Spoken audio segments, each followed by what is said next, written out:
დღეს გერმანიაში ვარ ამ წუთას და ჩეხეთში უნდა წავიდე. ჩეხეთის ვიდეო ვისაც არ აქვს ნახილი ლინკს დავამატებ ქვემოთ აღწერაში და დღეს ჩეხეთის კენ მიმოვალ გზას არ გადავიღებ. გადავიღებ იმას თუ იქიდან რას წამოვიღებ. რკინის დეტალები გვაქვს წამოსაღები. დღეს მხოლოდ მისაბმელს შევცვლი, ჩავიბავ დატვირთულ მისაბმელს, წავიღებ როგორც ხდება ხოლმე სტანდარტულად ჩვენ შემთხვევაში ჩეხეთის ტური. ხოლო ხვალ უკვე დღისით დავიტვირთები ამ რკინის დეტალებს და წამოვიღებ ჰომბურგში, გერმანიაში.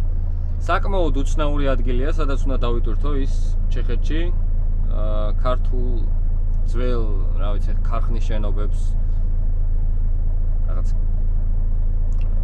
ბრუტალიზმის სტილის შენობას წააგავს, მოკლედ არ ვიცი რამდენად სწორად ვიძახი და მოკლედ ერთად ნახავთ, რომ ჩავალ ჩეხეთში, ვეცდები მაქსიმალურად გადავიღო დატვირთვის პროცესიც და ის დეტალებიც თუ რას დავიტვირთები და როგორ დავიტვირთები და სად შევალ.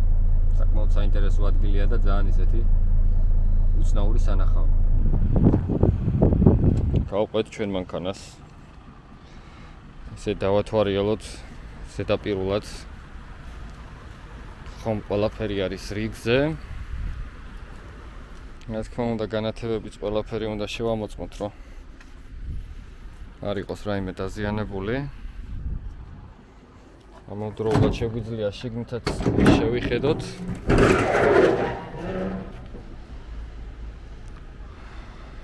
რომ ყველაფერი წესრიგშია დაუწმუნდეთ.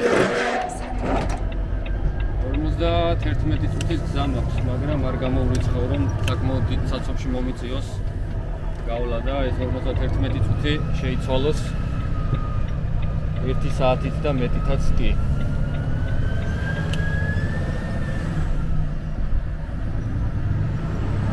საკმაოდ კარგი ამინდი გვაქვს და ვიმედოვნებ ჩეხეთისკენაც ესეთი ამინდი შენარჩუნდება დღეს.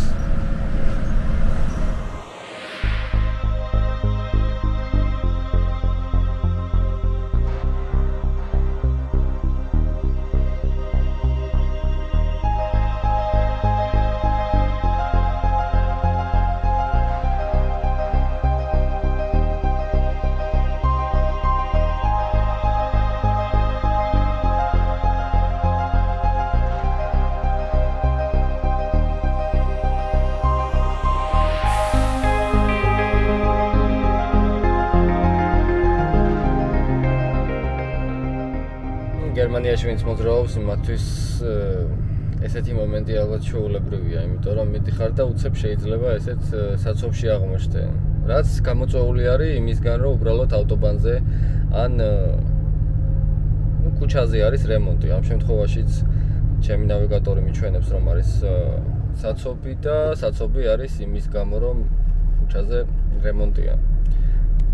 ეხლა აქ ავტობანი დასრულდა და გადმოვდივართ უკვე ეგრეთ წოდებულ ნაციონალკაზე და უფრო გზაგასაყარის გამო არის შეფერხება, იმიტომ რომ ორი გზა უერთდება ერთმანეთს, როგორც ვნახე და მგონი შუქნიშნითაც რეგულირდება.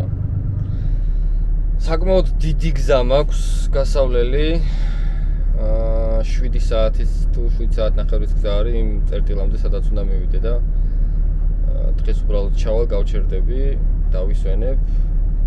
მოკლედ ამ დეტალების ახსნას აღარ დავიწყებ, იმიტომ რომ ვიდეოში ყველაფერი კარგად არის, რომელიც უკვე დავამატე ლინკის სახით აღწერაში და შეგიძლიათ უყუროთ.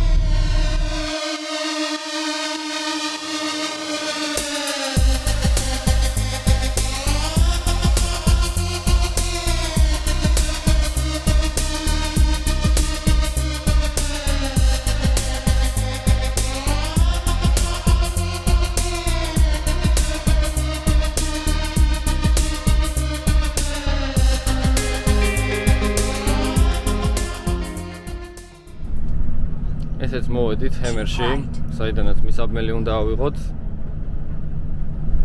დაახლოებით 15-20 წუთი დამჭირდება ალბათ იმისთვის, რომ მისაბმელი შევცვალო და დავადგები ავტობანს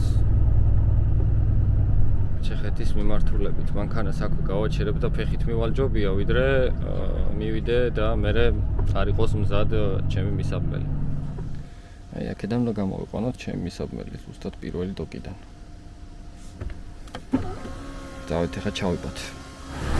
აი, ესეთი შემოსასვლელი გვაქვს დაახლოებით რა და კლაც დიდი ადგილი არ რჩება საბურავს და მანქანას შორის კი არა და კედელს შორის რო შემოხვიდე.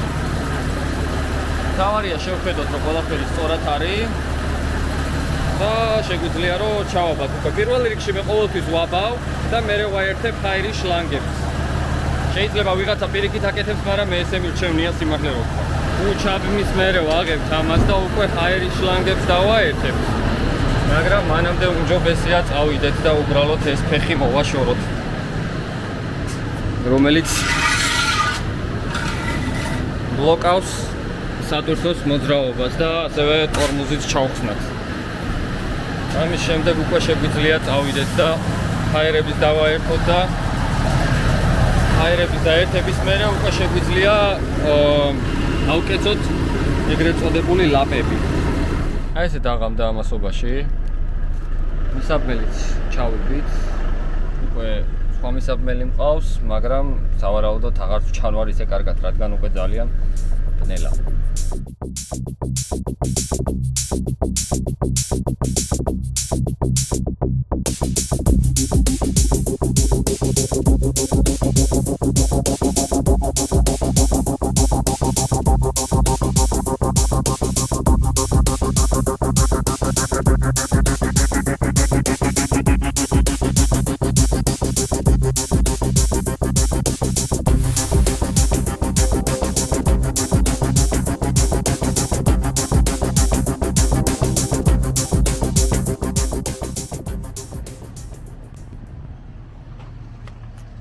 ესეც გერმანიის პარკინგი, სადაც ცოტა ხნით გავჩერდი. ყავას დავლევ და გავაგრძელებ გზას. დანარჩენს უკვე ხვალ დღისით. თქვენთვის კიდე რამოდენიმე წამში გავაგრძელებ ისევ. ესეც ჩეხეთი გათენდა უკვე და პრაღის მიმართულებით მივდივარ და სამწუხაროდ წინ 45 წუთიან საცობს მიჩვენებს. 2 საათის გზაზე მიჩვენებს რომ 3 საათი დამჭირდება მინიმუმ. 45 წუთი კიდე რამდენად გაიზრდება ესეც არავინ არ იცის, იმიტომ რომ ვინც პრაღაში მოძრაობს ზოგადად ამ მიმართულებით დადის, ალბათ ეცოდინება შემოვლით გზაზე რა ხდება პრაღაში. ჯერჯერობით მერვე გზა რომელიც გერმანიიდან შემოდის ჩეხეთში თავისუფალია და მოძრაობს საკმაოდ ჩქარა და რაჩის გზაში ვნახოთ.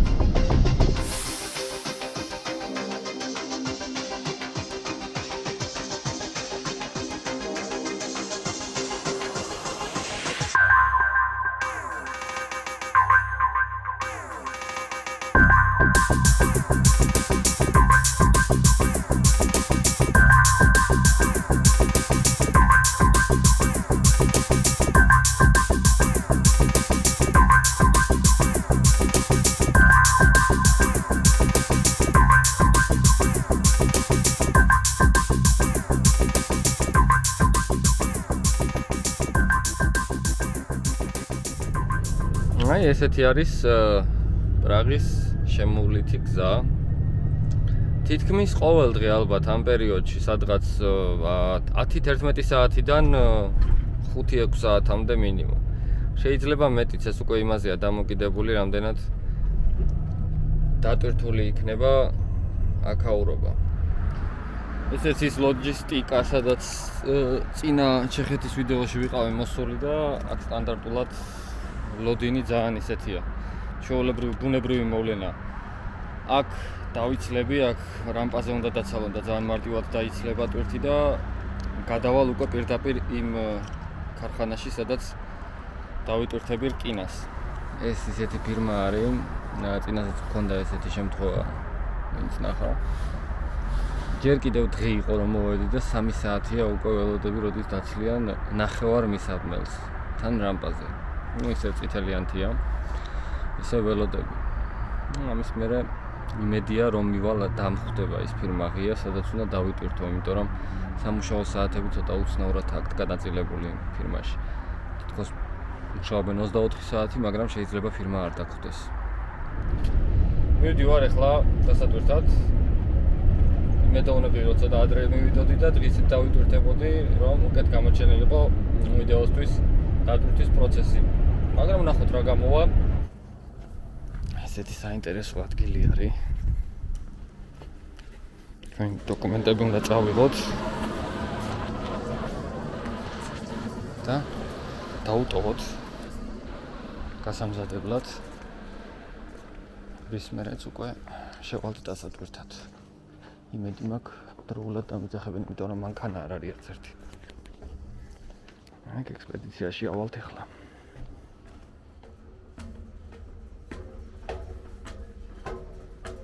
ძალიან მარტივად უცებ მითხრეს მობრძანდიო და მეც შევალ.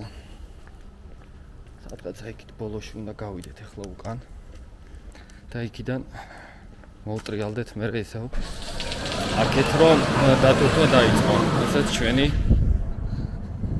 ადამიანი გველოდება გარეთ. პირველად როცა მოვედი ამ ფირმაში ძალიან უცნაური იყო. და ის კი არის უცნაური. რა ვიზუალური მხარეც ამ ფირმას აქვს. უბრალოდ ის იყო ჩემთვის უცნაური, რომ ვერ ვიგებდი სად უნდა წავსულიყავი. აი თქვენს დარწმუნდებით ახლა რატომ ვერ ვიგებდი მაგას, რომ შევალთ შიგნით.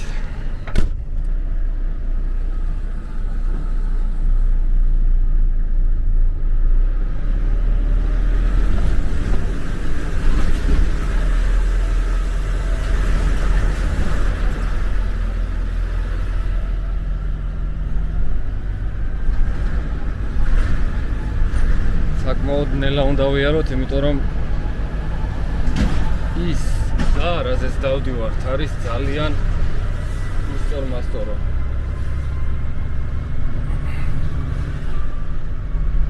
აი ესე პირდაპირ უნდა შევიდეთ, როგორც წეღან თქვი. სადღაც ბოლოში უნდა მოვტრიალდეთ და აქ უნდა გავჩერდეთ, რომ სახურავი გავაღოთ მანქანის. თუ არ დავიშალეთ სანამ მივალთ იქამდე კარგია, ისი არის რელსები დალაგებული.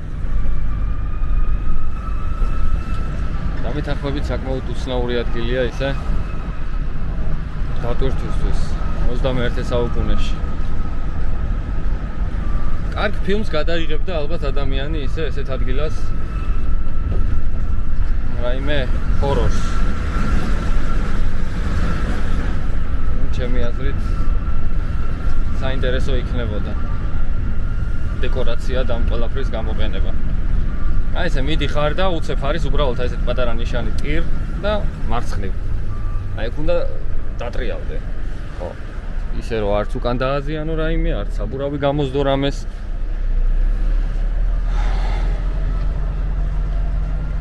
არა, ადგილი კი არის ბლომად, მაგრამ მაინც სასიამოვნოა როცა ესე გიწევს ძებნა, სად უნდა წახვიდე და როგორ. აი ესეა. პირველად ყოველთვის რთულია ხოლმე, მაგრამ მეორეც და მესამედ რომ მიდიხარ ერთი და იგივე ადგილას, მე უკვე თითქოს გიმარტივდება.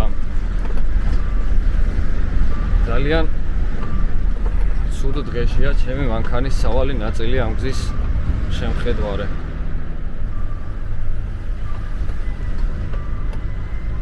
აი მოკლედ აქ წეღან სადაც გამოვიარეთ, გავჩერდები აი ამ სტოპთან და წავიდეთ გავხსნათ მანქანის სახურავი. პროსტორით მისაბმელის სახურავი.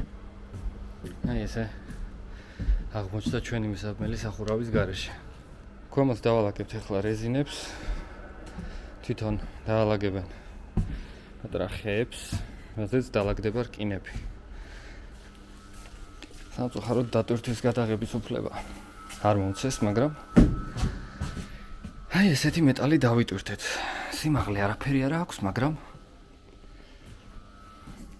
წონა აქვს ძალიან ცუდი. ხო. ეს დამაფარეს. თითო იწონის 2 ტონას. ეს რას დაიცავს არ ვიცი, მაგრამ ოკეი, ძალიან მიხდება თან ფერში მიდის. წავედით დავიწყეთ დაბმა და პირველ რიგში აი ესენი უნდა დავალაგოთ წინ, რომ არსად გაიქცეს. მე უკვე თითქმის დაბმულ პროდუქტს განახებთ, იმიტომ რომ დაბმისას ორივე ხელი დამჭირდება აუცილებლად და მალე გადავალ ისეთ კამერაზე, რომელიც არ შემეშლის ხელს დაბმისას ორივე ხელი რო გამოვიყენო. წავედით. აბა, როგორ მოგწონთ ჩემი დაბმული? ერთი ქვემოდან, ერთი ზემოდან, ერთი ქვემოდან, ერთი ზემოდან, ერთი ქვემოდან, ერთი მოკლედ. აი ზუსტად ესეთი. თადარიგით რეზინებზე ყველაფერი და წინ ესეთი კარი დაზღვევა. მე მგონი საკმარია ახლა ესეთი ტვირთისთვის. ახლა ჩვენ დავხუროთ სახურავი და მე მგონი შეგვიძლია დავიძრათ. თვითონაც ნახეს. კარგია. მეც მომწონს. ესე გამოვდებთ რკინას. Samouqos მინტერს.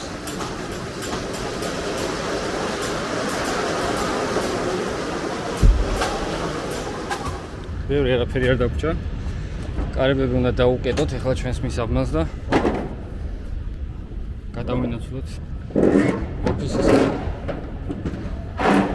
სადაც მოგცემენ გადაზიდვის დოკუმენტს, ეგრეთ წოდებულ CMR-ს.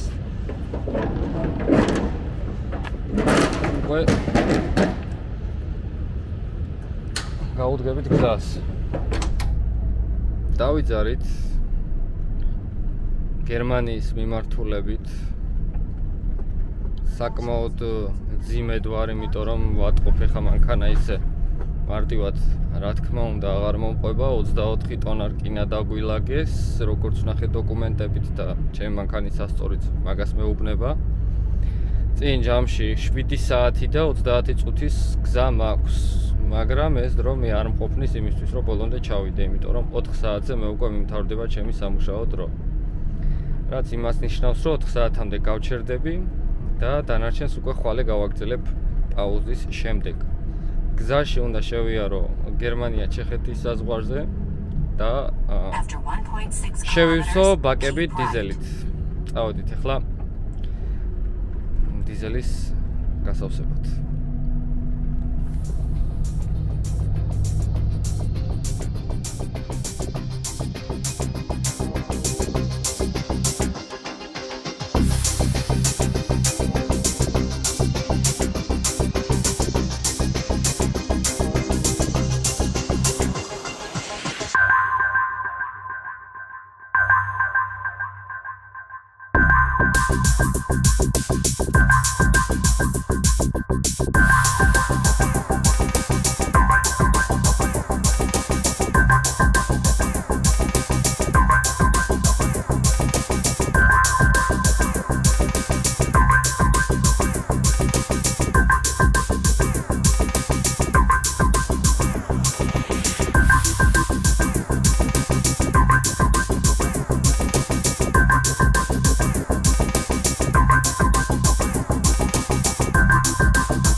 ეს 24-ის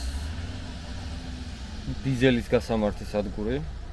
ორივე ტრაილერით განან ამ დროს მე შემიძლია პაუზაზე დავდგე, იმიტომ რომ რეალურად არაფერს არ ვაკეთებ, უბრალოდ ჩასხმის დროს აუცილებლად დააყენეთ ხოლმე ეგრეთ წოდებული ჩაკუჩები, რადგან პოლიცია რომ მოვიდეს და შეგამოწმოს, საკმაოდ სოლიდურ ჯარიმას დაგიწერს თუ არ გაქვს ტახოგრაფში მითითებული მუშაობის ნიშანი.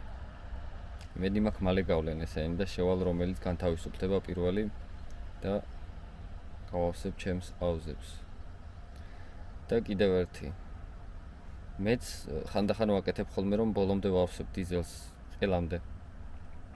არ შეიძლება და სიცხეში მით უმეტეს ჩემ თავზე გამოვცადე რომ გავავსე დაიწყო გადმოღრა ტემპერატურისგან. მოძრაობაში ძალიან ცუდი არის სვრის უბრალოდ აუზებს. ამიტომ როდესაც ეგრეთ წოდებული პისტოლეტი დაარტყავს, უნდა გააჩერო და აღარ ჩაასხა მეტი. არა, ძალიან უყვარს დალევა მოკლედ ჩემ მანქანას.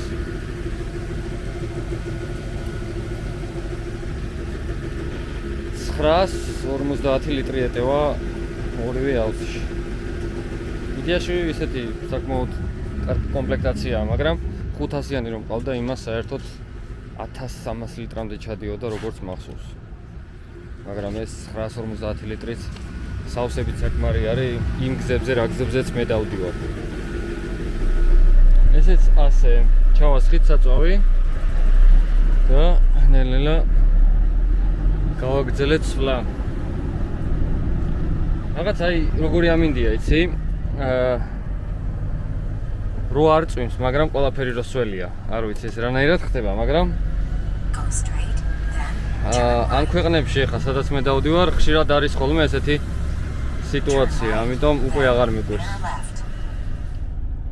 ხამის 12 საათზე გერმანიაში გადმოვედი თუ არა, აღმოვჩნდი საცობში. და რატო?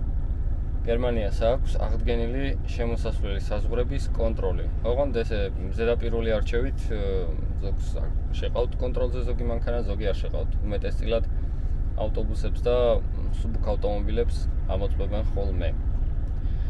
მეც გავივli ახლა ამ კონტროლს და უკვე ხვალ დღისით გავაგრძელებთ მოძრაობას. დღეს კიდევ დავისვენებ მე. სავარაუდოდ ამ ტვირთის დაცლამდე მთლიანად გადავიღებ ბარემ ამ ერთ ეპიზოდს და ტვირთის აღებიან დაცლიანად მთლიანად იქნება ვარაუდობ ერთ ვიდეოში.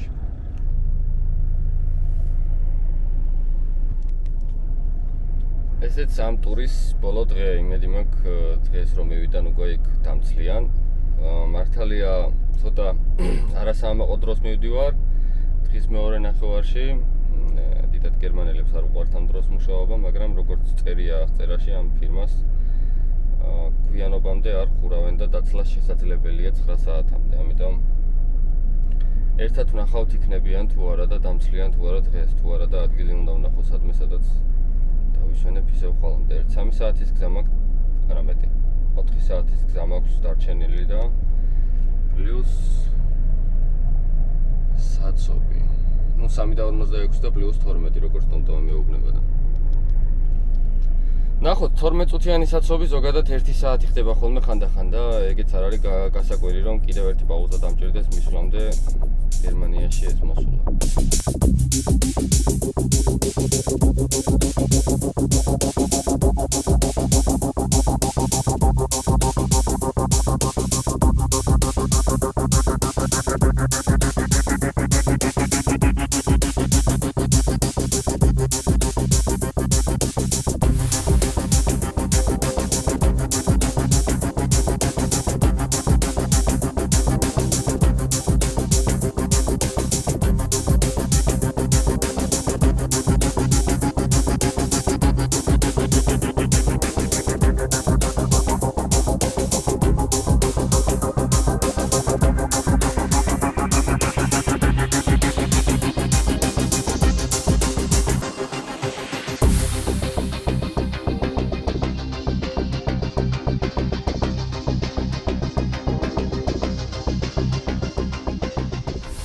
მოვედით ამასობაში, სამწუხაროდ ამინდი საკმაოდ ცუდია. წვიმიან ამინში მოგვიწია მოსვლა და როგორც დავტვირთეთ, ისე უნდა დავცალოთ, მაგრამ აქ ამ კონკრეტულ ქარხანას გადახურული ჭერი არ აქვს, სადაც ვიცლებით. ამიტომ მომიწევს ღია ცისკრის გაჩერება დასაცლელად. მაგრამ ერთი მომენტი ის არის, რომ სანამ დასაცლელად შევალთ, ეხლა აქ გავჩერდები და რემნებს, რომლებიც დავავაბი და დავამაგრე, ამ ყველაფერს ჩავხსნი, გავამზადებ და უკვე ისე მივალ დაცლის წერტილზე. და შეგვიძლია დავიწყოთ მოხსნა სამაგრების. გავყვები ახლა მე ყველას დავხსნე და ვივაყენებ მანქანას იქ, სადაც უნდა დავცალოთ. აი ესე უცებ მოხსენი ყველა სამაგრე. წვიმა რა თქმა უნდა ისევ ისე არის, არაფერი არ შეცვლილა. ტვირთიც ისე ვიცი არის, როგორც დავალაგეთ. რა თქმა უნდა, კაც არაფერი არ შეცვლილა. დაგვიძახეს, შემოდიო პირდაპირ მითხრეს და მეც დავიძარე უკვე იქით, სადაც ჩამოცლიან ჩემს ტვირთს. თქმა უნდა, საკმაოდ ფრთხილად უნდა ვიყოთ ესეთ ადგილებში, იმიტომ რომ ნებისმიერ დროს შეიძლება საიდანვე გამოჩნდეს ეგრეთ წოდებული ფორკლიფტერი, რითიც ტვირთავენ და ცლიან ტვირთს სატვირთოში. რა თქმა უნდა, აქაც ნამყოფი ვარ უკვე და ამიტომ მივდივარ ეს საამაყოდ გზაზე, რომ ვიცი საით უნდა წავიდე. თორემ პირველი მოსვლისას მომწეს რუკა, რომელი რუკის მიხედვითაც სხვათა შორის საკმაოდ მარტივად მოვედი. აქ არ იყო ძალიან ისეთი რთული მოსაგნები და შემოსასვლელი ეს ადგილი. ყველაფერი ნათელი იყო და კარგად ახსნელი. საჭირის დრო მაქვს ძალიან მაქსიმალურამდე მიყვანილი 4 საათი და 20 წუთი არის უკვე რაც მოძრაობ და სადაც საამაყო არ არის ესე შესვლა დაცლაზე, მაგრამ კიდევ ვიმეორებ, ვინაიდან ვიცოდი როგორ და რანაირად მოვიდოდი, ამიტომ ვიარე ესე, აი იქ უნდა შევიყვანოთ ჩვენი მანქანა. აი ესეთ ადგილას უნდა ჩამოვალაგონ მაგნიტით. ასეთი ტვირთის დაცლის მერე აუცილებელია ყოველთვის მისაბმელის დალაგება, იმიტომ რომ შეიძლება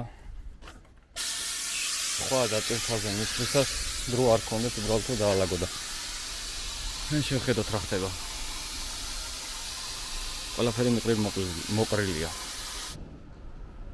ეს პროცესი თითქოს ერთი შეხედვით საკმაოდ მარტივია, მაგრამ ისეთი მარტივიც არ არის, იმიტომ რომ ეს ხეები რაც უნდა გადავყარო არის ალბათ საშუალოდ. ერთგვარი ვარჯიშია.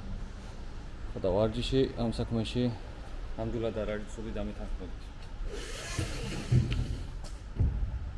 მაგრამ დასველებული ხის გადაყრა ეგეც არა რაღაც სამადა. აი ესეთი ხის. ჩვენი ნამდვილად არ მოიწევს.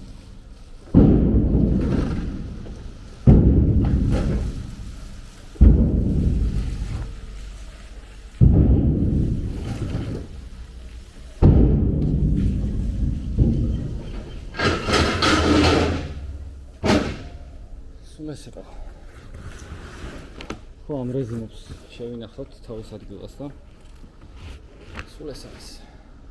დღეისთვის და ამ ეპიზოდისთვის სულ ეს იყო. შევხედოთ, ნახოთ იქნება რაიმე ახალი მალევე იყოს და თუ რაიმე ახალი იქნება აუცილებლად გადავიღებ და კიდევ დავამატებ ჩემს არხზე. დროებით.